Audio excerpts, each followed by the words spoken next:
Not all calibers are created equal, and some, well, you'll wish you never spent a dime on them.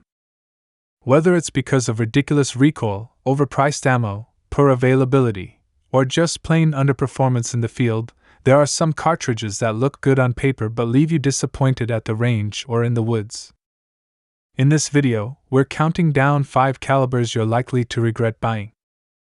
Maybe you were chasing ballistics, maybe you fell for the hype, or maybe that gun shop counter guy gave you some bad advice.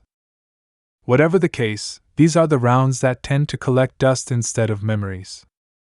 We're not just nitpicking obscure wildcats, we're talking about commonly available calibers that have left more than a few shooters saying, "What was I thinking?" So before you drop cash on your next rifle, watch this list and make sure you're not about to invest in a ballistic disappointment. Let's dive into the top 5 cartridges that sound good until you actually try to live with them. Number 5. .40 S&W, the law enforcement fad that fizzled. When the .40 Smith & Wesson hit the scene in 1990, it was hailed as the perfect compromise between 9mm capacity and .45 ACP stopping power.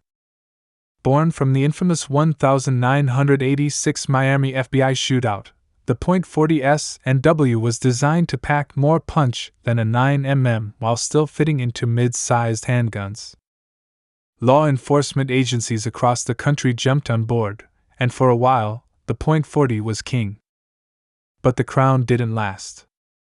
The .40 S&W has a snappy recoil, accelerated wear on firearms, and a reputation for being tough to shoot well, especially in compact pistols.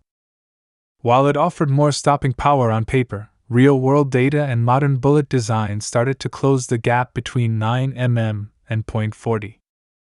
As 9mm ammo improved dramatically in the 2010s, the FBI and many police departments quietly went back to the 9mm, citing better accuracy, faster follow-up shots, and greater capacity.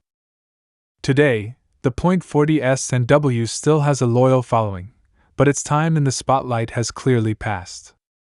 Once the darling of duty holsters, it's now largely a footnote in the caliber wars, a reminder that compromise doesn't always mean better. Number 4. .32H and our Magnum, the underwhelming upgrade. The .32H and our Magnum was introduced in the 1980s with high hopes. It aimed to offer more punch than the old .32 S&W long while maintaining low recoil and compact revolver compatibility. On paper, it seemed like a smart step up, a Magnum-level boost for those who wanted a mild-shooting, small-caliber revolver with a little more authority. Ballistically, it does outperform its .32 caliber predecessors, launching 85 to 100 grain bullets at respectable velocities in the 1100-1200 feet per second range. It's accurate, controllable, and easy to shoot, especially in lightweight revolvers. For recoil-sensitive shooters or those interested in small game or light self-defense, the .32H and our Magnum can absolutely do the job. But the hype never quite matched the results. It never reached mainstream popularity, largely due to limited handgun and ammunition availability. Then came the .327 Federal Magnum, which outclassed the .32H and are in every performance category while still allowing it to be fired from the same guns. That left the .32H and our Magnum in an awkward middle ground, better than a .22, but not quite enough to inspire confidence in. Number 3. .41 Magnum, the forgotten middle child. The .41 Magnum was introduced in 1964 with the best of intentions to bridge the gap between the hard-hitting .44 Magnum and the more manageable .357 Magnum. It was meant to be the just right option for both law enforcement and hunters, offering powerful ballistics with less recoil than the .44 and more authority than the .357. But despite its promise, the .41 Magnum never quite found its footing. Part of the issue was timing. Law enforcement had little interest in adopting a new caliber that required specialized training and gear, especially one still packing stout recoil. Meanwhile, hunters and revolver enthusiasts were already comfortable with the proven performance of the .44 Magnum. As a result, the .41 ended up being neither here nor there, not mild enough for duty use, not dominant enough to dethrone the king of big-bore revolvers. That said, the .41 Magnum is no slouch. It delivers excellent accuracy, deep penetration, and more than enough stopping power for hogs, deer, or even black bear. For reloaders and wheel gun lovers, it remains a sweet shooting powerhouse with a cult following. Number 2.25 ACP, the weakling in your pocket. The .25 ACP, automatic Colt pistol, was introduced in 1905 by John Browning as a small, semi-rimmed cartridge for ultra-compact pocket pistols.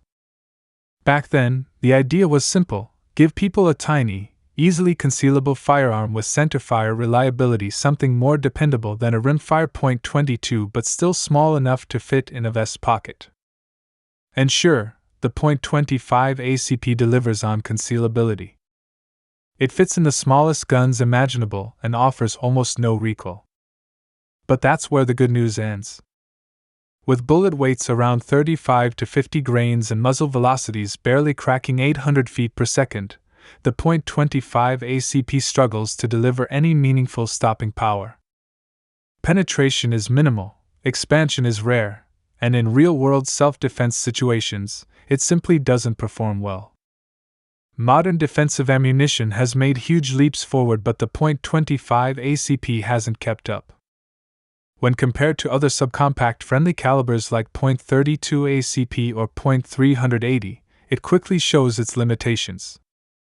In short, it's better than nothing, but only just. Number 1.32 ACP, the mouse gun that time left behind. The .32 ACP, automatic Colt pistol, also known as 7.65 Browning, was once the go-to round for discreet self-defense.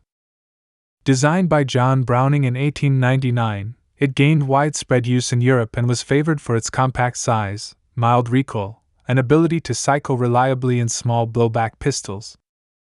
From military officers to undercover detectives, the .32 ACP was once considered a serious defensive option.